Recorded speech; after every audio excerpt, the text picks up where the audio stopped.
What's shaking world? Minasan yokoso. Welcome to the Layup Line with Nick Fazekas and John Ramey. I am Ramey. We are now firmly ensconced in February. You know, sporting February. College basketball, spring training, the NBA All-Star Game. But of course, not every cultural waypoint means the same thing to everyone. February also now means the Super Bowl and the Super Bowl halftime show. February means the Waste Management Phoenix Open, and it's the return of NASCAR and the Daytona 500. It's a big country. After all, February usually means the NHL All-Star Game, but the best hockey players in the world are participating in the Winter Olympics for their various nations.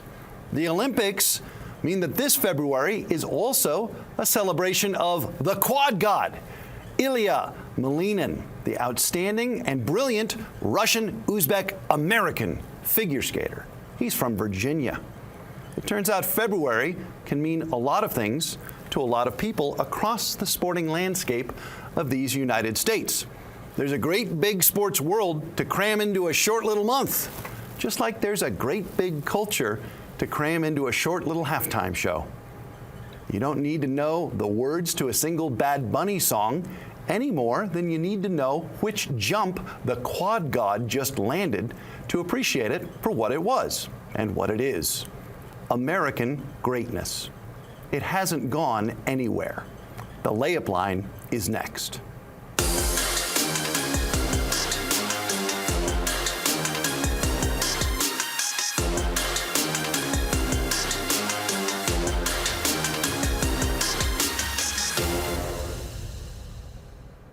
Welcome back to the Layup Line. John Ramey with you, and Nick Fazekas joins us right now from the Valley of the Sun, Scottsdale, Arizona. Nick, you were on the call on the television side with Mike Stephenson. I was on the call on the radio side Saturday night. Nevada gutting out a 10-point win over Fresno State at home. And the Pac now off this week before playing Saturday night at San Diego State. 69-59 Nevada. And you've been in those games. Sometimes you just got to win ugly in conference, even though you're the heavy favorite. Is that how you saw it? That's exactly how I saw it, John. It was an ugly game. It felt a little Boise-ish, how it started in the first half, and Nevada couldn't really buy a bucket. There wasn't a whole lot of rhythm. You know, as Mike and I were calling the game, it was kind of a difficult call, even just because there just didn't feel like a lot of rhythm. Felt like everybody there in Lawler was a little bit on pins and needles just from the get-go, I think, after that, overtime loss to Boise. But yeah, like you said, ugly wins are still wins. They still go in the win column. You got that, sort of buzzer beater there in Fresno when TR hit that shot, and then you kind of got a little bit of an easier win at home against Fresno, and those are just two must-win games. Those are ones that you can't really drop in conference if you want to have a chance to win the conference and obviously build the resume. So, ugly win is still a win to me, and I think you just keep it moving. Is it hard to win games you're supposed to win? Obviously, it's hard to win games you're not supposed to win, right? That's why it's called an upset. But is it hard to win the games that going into, you already know, look, we're supposed to handle these guys?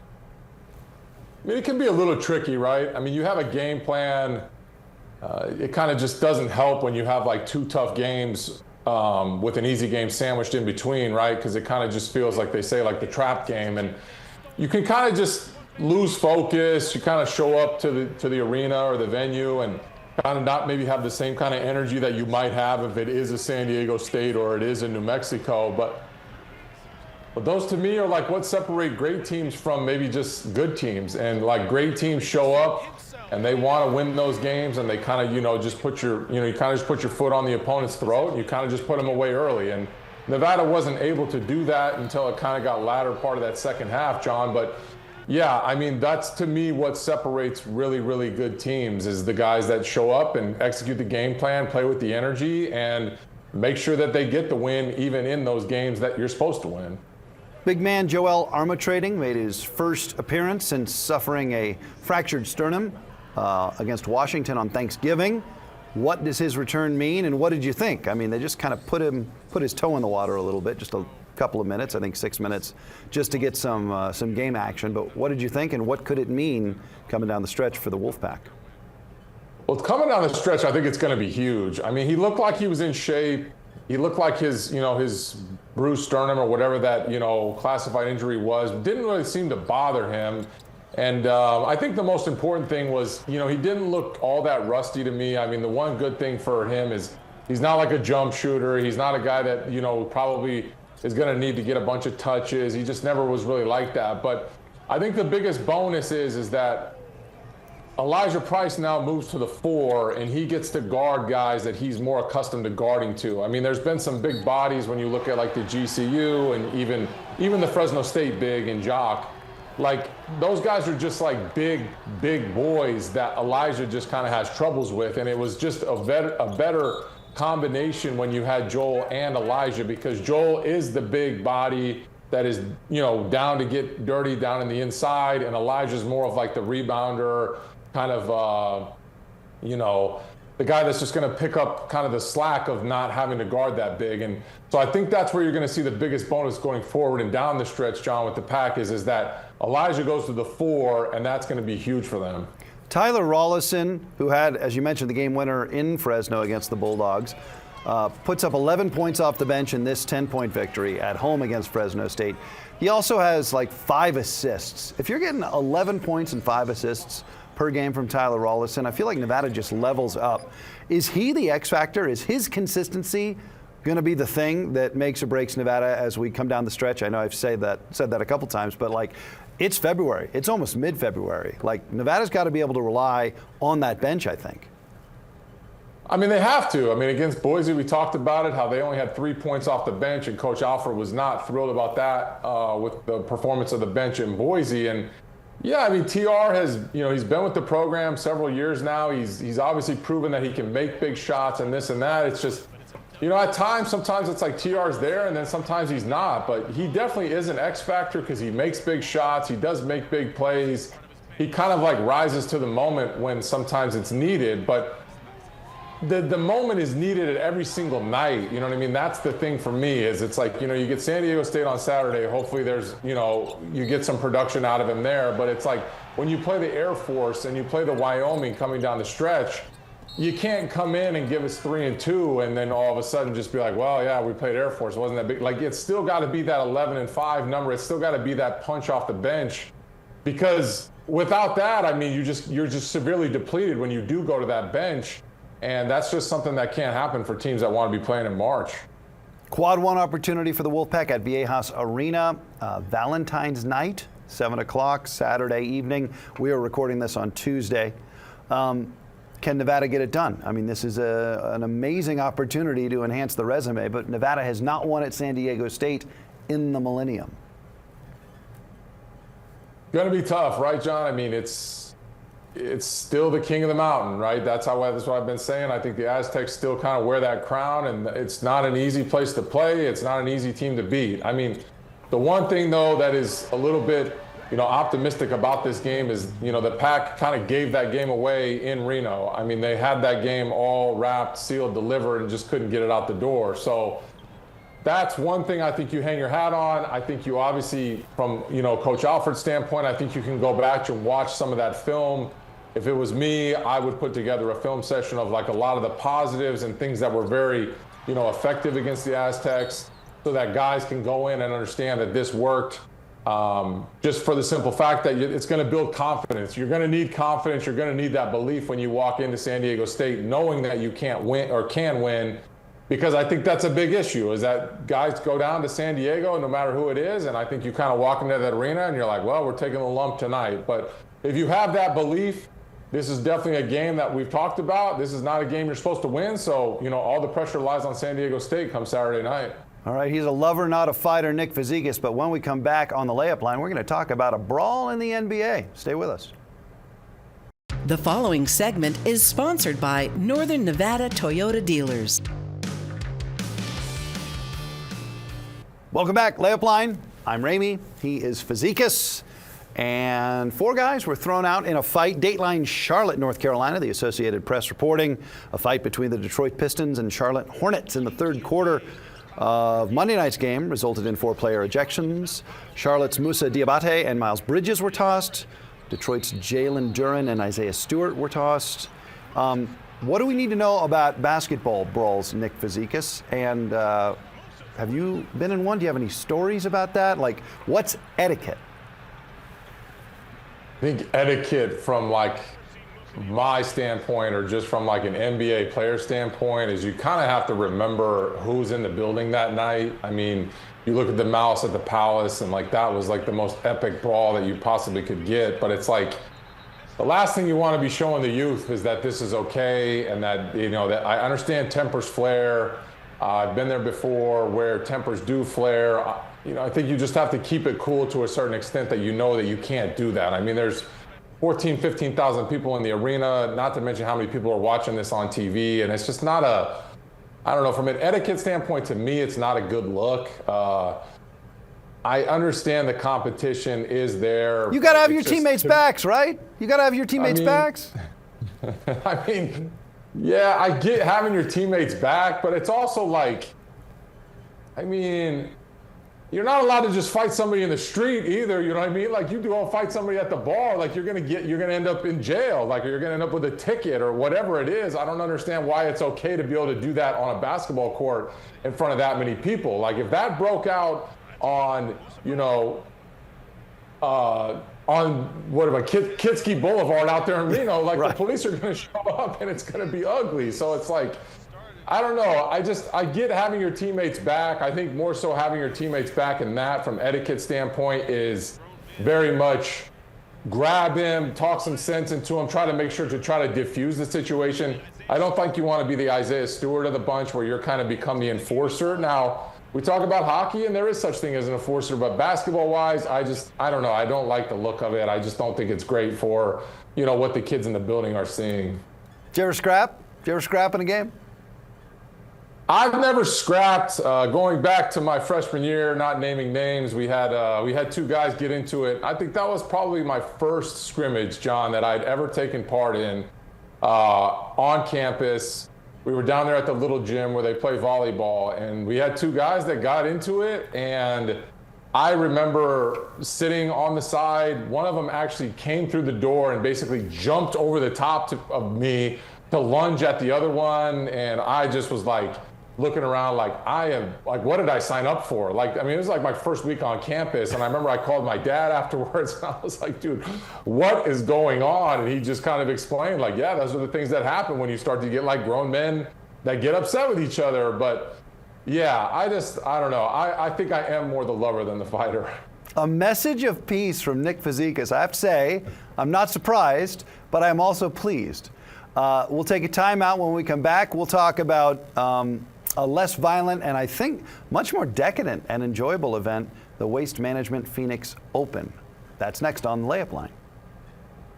The following segment is sponsored by Nevada Department of Wildlife. Talking golf on the Layup Line. I am an enthusiastic caddy, but the real pro and the real golfer is Nick Fazekas.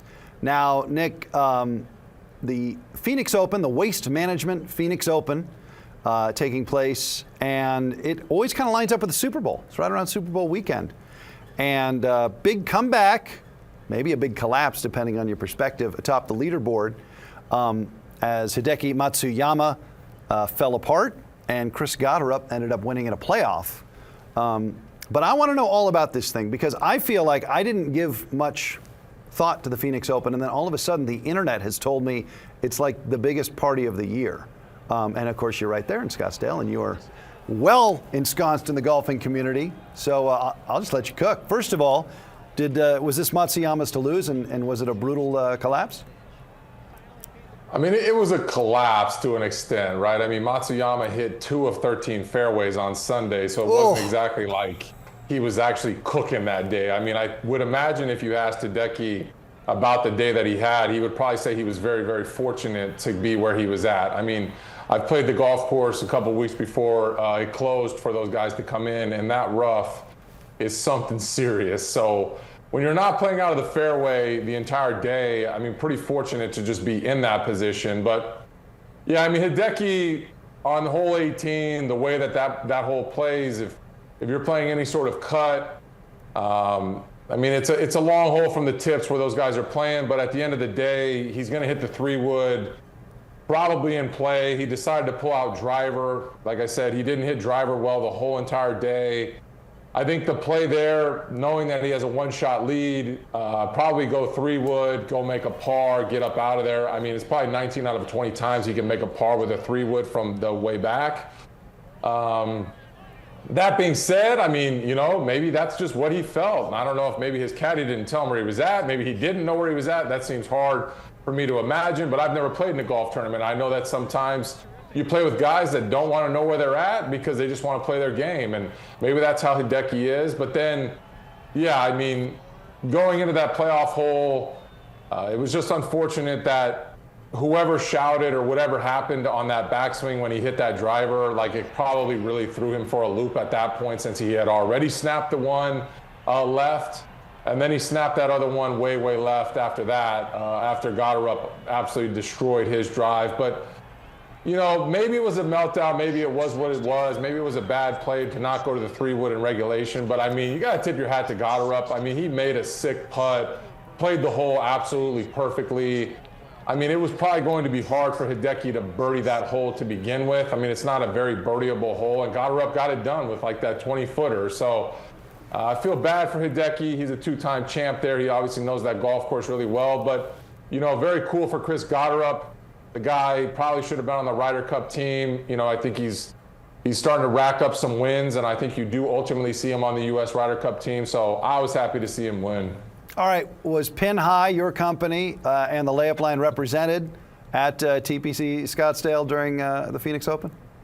What's funny is they actually had on 16 this year, since they went another deck higher, there was actually the Pin High Club. It wasn't spelt how my Pin High is, but I had at least a dozen of my players reach out and ask me, hey man, so how do we get in? Like, are we getting in? Like, did you get the box? And I'm like, no. Pin High isn't at that level yet. But yeah, big shout out to Pin High. We're doing big things here in Scottsdale, big golf tournament that we run monthly. But yeah, very much involved in the golf community here in Scottsdale. But that course and that event, why is it notorious? I mean, they call it the the People's Open, and I don't know, John. You and I should go walk the gates maybe next year, and we should maybe we could do Layup Line live from the Waste Management next year. But I don't know why, but people lose their minds when they get inside those gates. I mean, you see people that are throwing up in trash cans and people stumbling. It's like we're all old enough to know how much liquor we can consume and what we can't consume. And it's once you get behind those gates, people forget how to live their life. And they're just I'm here, I'm doing it. But I mean, the thing is this last week, I mean, it was 80 degrees here, and that doesn't help with the consumption of alcohol. And you're sitting there baking in the sun, and you kind of lose track. And, it's obviously a long day of consuming alcohol, but I mean, it's definitely top 2 people watching venues if you're trying to do that. All right. Well, I'll circle that. We let's flag that. Let's do the Layup Line from the Open next year with moderation and aggressive hydration. We'll be back on the Layup Line with our Japanese phrase of the week after this. The following segment is sponsored by Bradley, Drendel, and Janae. We're a long way from Daijobu on the Layup Line with Nick Fazekas and John Ramey, and it is time for our Japanese phrase of the week. Take it away, Nick Fazekas. Japanese phrase of the week is another very broad word. It's a sugoi, and you can use it to kind of reference something that might be amazing, right? So if you saw someone make 10 3-pointers in a row, or you saw maybe Steph Curry shooting baskets, you could be sugoi. But the other thing that you can use is it can also kind of mean big, it can kind of reference to the size of something, or if something's a monstrosity, you can kind of use the word sugoi. But another fun phrase, kind of fun word that just is just a little bit different from anything that we kind of have in the English language, John, just because it's it can mean so many different things, and fun one to know if you ever do travel to Japan. Oh, that seems to me a little bit like awesome, right? A volcano erupting is an awesome spectacle, but also, yeah, if somebody makes 10 3-pointers in a row, it's awesome. So, okay, sugoi. Okay, sugoi. Speaking of awesome things, home of the Olympics here, NBC4. Have you had a chance to take in any of the Olympics, Nick Fazekas? I was talking to you off air about the quad god. You mentioned him in the monologue, Ilian Malini. Dazzling on the ice. Have you enjoyed any of it? Yeah, my little girl, she likes to watch the figure skating. I think she enjoys kind of the choreograph of like the figure skating. And I mean, the Olympics are just always fun to me, John. I just enjoy them. It's fun to see the best athletes in the world kind of do the best stuff. And it's always fun when you get to see like the world records, like the girl from the Netherlands that was obviously able to get to the speed skating world record, and things like that, where I just feel like, being a former professional athlete like this almost takes it to another level where you're competing like worldwide in an individual sport, and you literally have every single country with someone that's probably practicing your respective sport. And if you're the best participant or the best athlete in that sport, I mean, it just is, I think it's crazy to me. Like you are the best of the best at that time in the world in that respective sport. Is there any Olympic sport, and I'll broaden this out to summer as well, Summer Olympics, that you look at that you're like, oh, I could have done that if I hadn't been a basketball player? I mean, you're a great athlete. You're an elite athlete. Holy cow, I don't know, man. I mean, that was Curling? really, really hard to think. I obviously wasn't the fastest runner, the fastest jumper. I don't know. I'd have to really rack my brain on if there was anything that I could feel like I could do. I mean, those people are special. I mean, I think it's fun that you get people that talk about like the jokes of like, you don't really know how good these people are. And it's like, maybe like we should do like a draft and throw like a regular person that got like the Olympic training to train for this for a year or something like that, and then just throw them in so you could see how much different these athletes are compared to like a normal person. But Olympics are fun to me. I really enjoy them, and I like watching how special these athletes are. All right. He's Nick Fazekas. I'm John Ramey. Peace.